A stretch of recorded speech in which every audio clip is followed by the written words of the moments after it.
اب یہ محبوبیت صفاتی ابراہیم علیہ السلام کو حاصل تھی، جس کی وجہ سے اللہ نے ان کو مقام خلت عطا فرمایا تھا، اور قرآن پاک میں ان کی اتنی تعریفیں اللہ نے کی ہیں، اتنی تعریفیں کی ہیں کہ بندہ حیران ہو جاتا ہے۔ اذ جاء ربہ بقلب سلیم، جب وہ آیا اپنے رب کے پاس قلب سلیم لے کر، اللہ اکبر، کیا سونے کا دل ہوگا جو ابراہیم علیہ السلام نے بنایا کہ اللہ قرآن میں اس کی تعریفیں کر رہے ہیں۔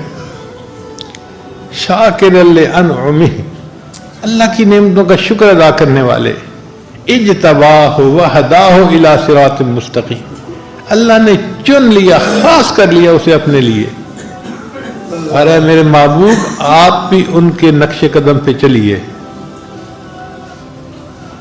ایک جگہ فرمایا وَإِبْرَاهِيمَ الَّذِي وَفَّى، اور وہ ابراہیم جس نے اللہ سے وفاداری نبھا کر دکھا دی۔ کیا وہ وفاداری ہوگی کہ اللہ تعریف کر رہے ہیں؟ اللہ فرماتے ہیں کہ ابراہیم علیہ السلام سے ہم نے بیٹے کی قربانی کا جو کام لیا، ان ھذا لہو البلاء المبین، یہ بہت بڑی آزمائش تھی جو ابراہیم علیہ السلام سے مانگی گئی قربانی بیٹے کی، یہ بہت بڑی قربانی تھی، مگر اللہ فرماتے ہیں سلام علی ابراہیم، ابراہیم تجھ پر سلامتی ہو۔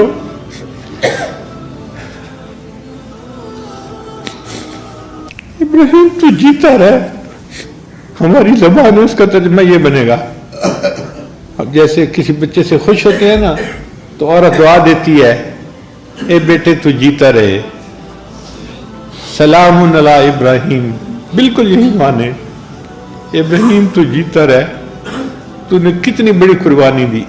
اللہ فرماتے ہیں پھر ہم نے اس قربانی کو بعد میں آنے والوں کے لیے بھی جاری کر دیا، وَتَرَكْنَا عَلَيْهِ فِي الْآخِرِينَ سلام علی ابراہیم۔ تو ابراہیم علیہ السلام سے اللہ کو جو تعلق تھا، ابراہیم علیہ السلام کو محبوبیت صفاتی کا تعلق تھا، اللہ نے ان کو اپنا خلیل بنا لیا۔ تو نبی علیہ السلام کے دل کی تمنا تھی کہ یا اللہ محبوبیت ذاتی تو آپ نے مجھے اپنی رحمت سے عطا فرما دی، اب میں دنیا میں ایسا بن کے رہنا چاہتا ہوں کہ مجھے محبوبیت صفاتی بھی نصیب ہو جائے، تاکہ چیز اپنے کمال کے درجے تک پہنچ جائے، اجماع ہو جائے محبوبیت صفاتی اور محبوبیت ذاتی کا۔ تو نبی علیہ السلام نے یہ درود شریف پڑھا، اللہم صلی علی محمد وعلی آل محمد کما صلیت علی ابراہیم وعلی آل ابراہیم انک حمید مجید۔ پھر پڑھا اللہم بارک علی محمد وعلی آل محمد کما بارکت علی ابراہیم وعلی آل ابراہیم انک حمید مجید۔ تو یہ اصل میں نبی علیہ السلام اس کمال کو پسند کرنا چاہتے تھے،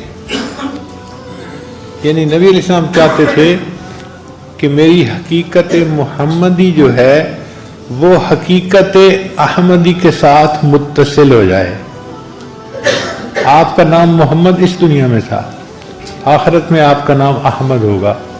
تو نبی علیہ السلام کی حقیقت کے دو پہلو ہیں، ایک ہے حقیقت محمدی اور ایک ہے حقیقت، جو حقیقت محمدی تھی وہ تمنا کرتی تھی کیا میں اللہ کا شکر گزار بندہ کیوں نہ بنوں، اللہ نے تو گناہوں کے معاف ہونے کا وعدہ فرما دیا۔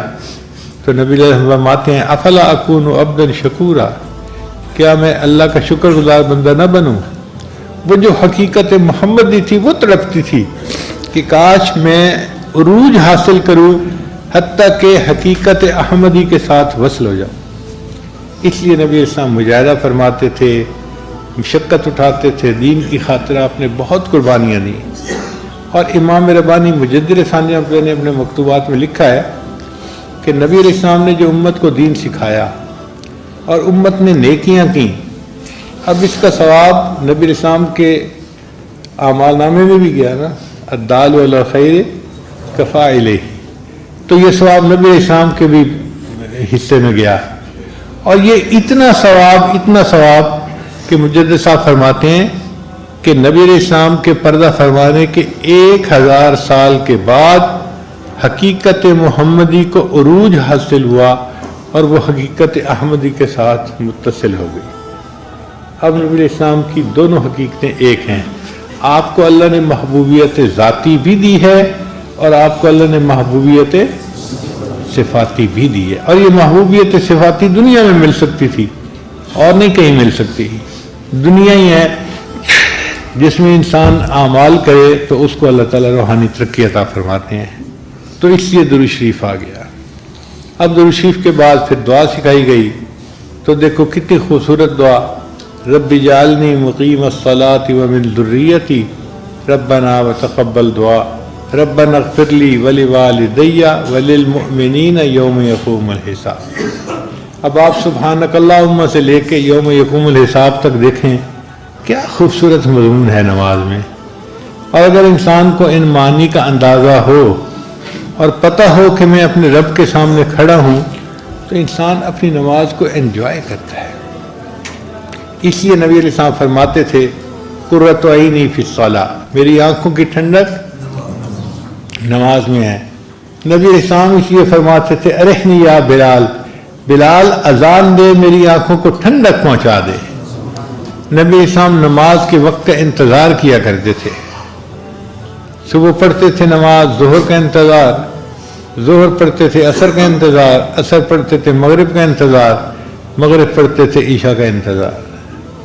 مومن یا تو نماز پڑھ رہا ہوتا ہے یا نماز کا انتظار کر رہا ہوتا ہے، اور واقعی یہ نماز اتنی اعلیٰ عبادت ہے کہ جو نماز سے ملتا ہے وہ کسی اور نماز سے نہیں مل سکتا، کسی اور عمل سے نہیں مل سکتا۔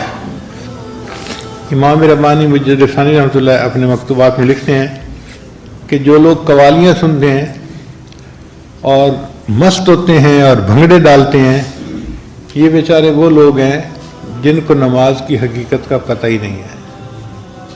اگر ان کو نماز کی حقیقت کا پتہ ہوتا تو یہ اس طرح موسیقی کے اوپر مست نہ ہوتے اور بھنگڑے نہ ڈالتے، بلکہ ان کو رکوع اور سجود میں وہ مزہ نصیب ہوتا جو دنیا میں کسی اور طریقے سے مزہ نصیب ہو ہی نہیں سکتا۔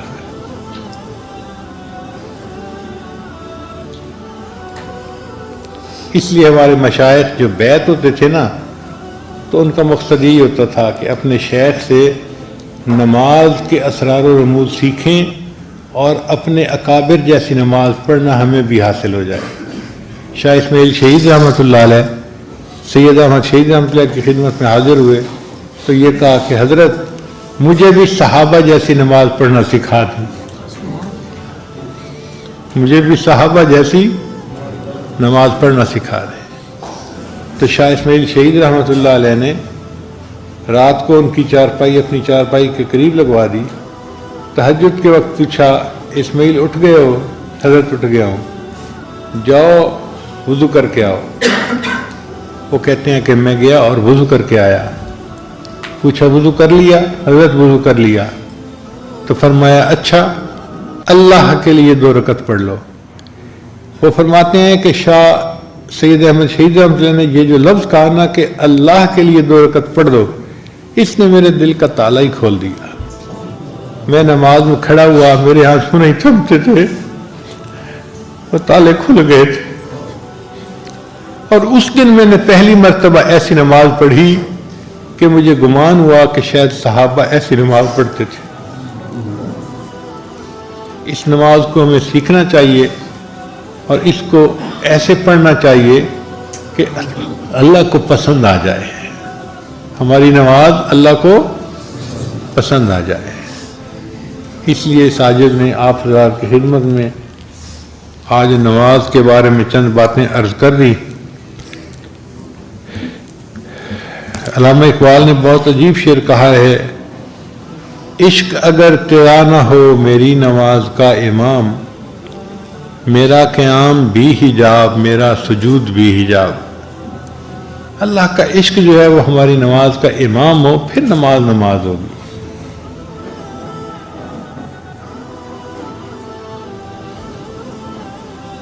اب اس سجدے کی ابتدا فرشتوں سے ہوئی تھی، کہ اللہ نے حکم دیا تھا اسجدوا لآدم، تو انہوں نے آدم علیہ السلام کے سامنے سجدہ کیا تھا اللہ کے حکم سے، اور اس کا اختتام انسان کے اوپر ہوگا۔ قیامت کا دن ہوگا، اللہ تعالیٰ اپنی ساکھ کی تجلی عطا فرمائیں گے، اور اس ساکھ کی تجلی کو دیکھ کر سارے مومنین سجدے میں جا فرمائیں گے، سوائے ان کے جو گنہگار ہوں گے یا غافل ہوں گے۔ مگر فرق یہ ہے کہ وہ جو قیامت کے دن کا سجدہ ہوگا نا، وہ شہود کا سجدہ ہوگا۔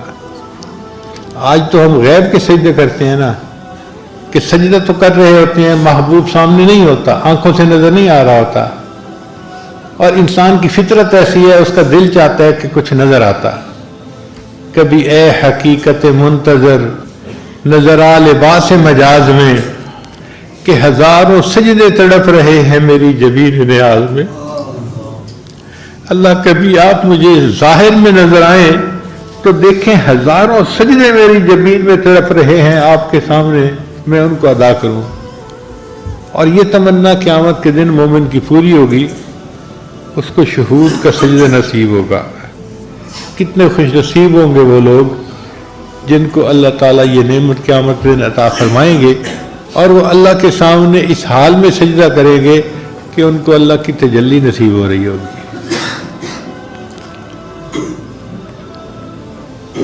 میری زندگی تو فراق ہے، رگ جاں سے لاکھ کری سہی، وہ نگاہ شوق سے دور ہے، رگ جاں سے لاکھ کری سہی۔ شاعر کہتا ہے کہ اللہ تیرا بیت اللہ دیکھنے کا موقع تو ہمیں نہ مل سکا، کہ ہم جاتے تو بیت اللہ کے سامنے جا کے سجدے کرتے، چلے ہم یہیں سجدہ کر لیتے ہیں۔ تیرا در تو ہم کو نہ مل سکا، تیری راہ گزر کی زمین سے ہی، تیرا در تو ہم کو نہ مل سکا، تیری راہ گزر کی زمین سے ہی، ہمیں سجدہ کرنے سے کام ہے، جو وہاں نہیں تو یہیں سے ہی۔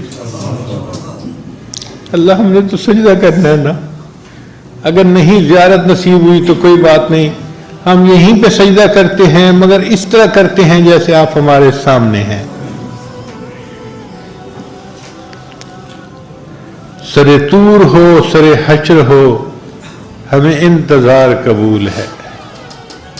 اے اللہ آپ اپنے دیدار کا وعدہ تو کرے نا، طور پہ کرواتے ہیں تو اس کا بھی انتظار کر لیں گے، اور حشر کے دن کا وعدہ کرتے ہیں تو ہم اس دن کا بھی انتظار کر لیں گے۔ سر طور ہو سر حشر ہو، ہمیں انتظار قبول ہے، وہ کبھی ملیں وہ کہیں ملیں، وہ کبھی صحیح وہ کہیں صحیح۔